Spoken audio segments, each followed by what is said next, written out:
ఏంద్రా నేను ఇప్పుడు లెక్కలు చెప్పాలనా? ఇన్ని దినాలు నేను చేసింది పోయిండదా?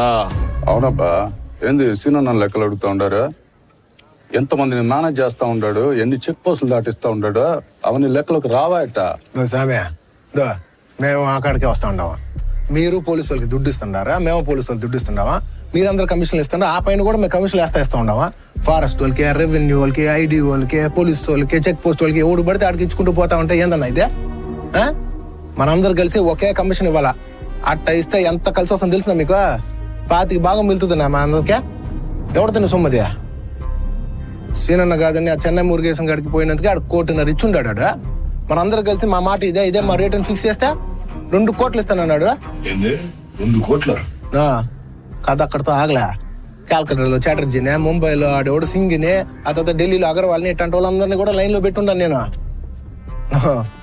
ప్రపంచంలో ఏడ దొరకలేదు.